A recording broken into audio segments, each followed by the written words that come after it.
महाराष्ट्र विधानसभा चुनाव में बीजेपी पहली बार सबसे कम सीटों पर चुनाव लड़ रही है। कम सीटों पर चुनाव लड़ना बीजेपी की मजबूरी है। स्ट्रैटेजी क्या है, दिखाते हैं आपको इस रिपोर्ट में।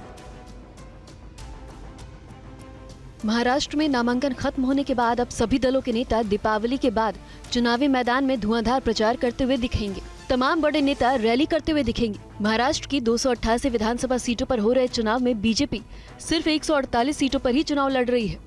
2019 के मुकाबले बीजेपी इस बार 15 सीटों पर कम चुनाव लड़ रही है। ऐसे में सवाल उठ रहे हैं कि आखिरकार बीजेपी ने किस मजबूरी के तहत कम सीटों पर उम्मीदवार उतारे। बीजेपी सूत्रों के मुताबिक इस बार पार्टी के खिलाफ राज्य में सत्ता विरोधी लहर काफी ज्यादा है। महाराष्ट्र में हम सिर्फ 152 सीटों पर नहीं लड़ रहे हैं, बल्कि 288 सीटें जो हैं भारतीय जनता पार्टी के कार्यकर्ता जीतने की दृष्टि से लड़ रहे हैं। इसलिए हमने अपने गठबंधन के साथी दलों को भी अधिक से अधिक सीटें देकर गठबंधन धर्म का उत्तम निर्वाह किया है। लोकसभा चुनाव में बीजेपी 28 सीटों पर चुनाव लड़ रही थी, जिसमें 9 सीटों पर जीत हासिल हुई। एकनाथ शिंदे के नेतृत्व वाली शिवसेना ने 15 सीटों पर चुनाव लड़ा और 7 सीटें जीती भी।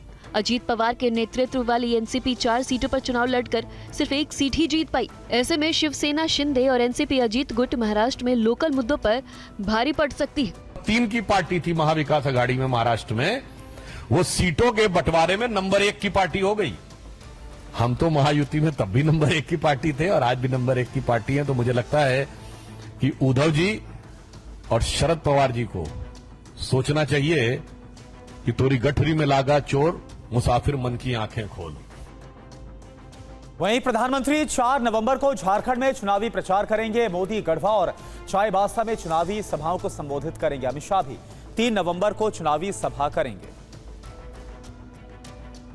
झारखंड में फगवा फहराने के लिए बीजेपी दीपावली बाद धुआंधार प्रचार में जुट जाएगी। खुद प्रधानमंत्री नरेंद्र मोदी और गृह मंत्री अमित शाह झारखंड में चुनावी शंखनाद करेंगे। केंद्रीय मंत्री शिवराज सिंह चौहान ने कहा है कि प्रधानमंत्री नरेंद्र मोदी 4 नवंबर को झारखंड जाएंगे।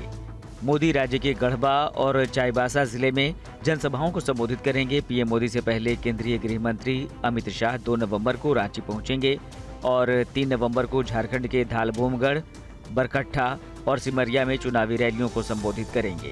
शिवराज सिंह ने बताया कि दीपावली के तुरंत बाद पार्टी के कई वरिष्ठ नेता और बीजेपी शासित राज्यों के मुख्यमंत्री भी चुनाव प्रचार के लिए झारखंड पहुंचेंगे।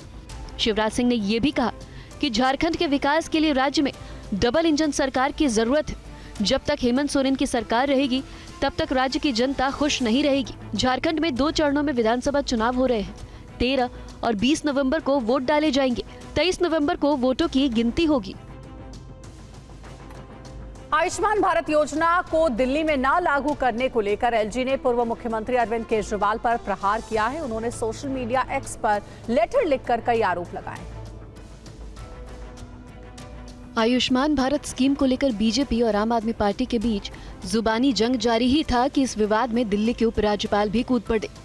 उपराज्यपाल वीके सक्सेना ने सोशल मीडिया एक्स पर केजरीवाल को लेकर चिट्ठी लिखी है। उन्होंने दिल्ली में आयुष्मान योजना न लागू होने के लिए आप संयोजक और पूर्व मुख्यमंत्री अरविंद केजरीवाल को जिम्मेदार ठहराया है। एलजी ने आरोप लगाया है कि केजरीवाल ने दिल्ली के लाखों लोगों को आयुष्मान भारत स्कीम से अब तक सिर्फ इसलिए दूर रखा ताकि उनके झूठे हेल्थ मॉडल का सच सामने न आ जाए। उनकी हर बात पर खुद को झूठा क्रेडिट लेने की आदत का भंडाफोड़ न हो जाए।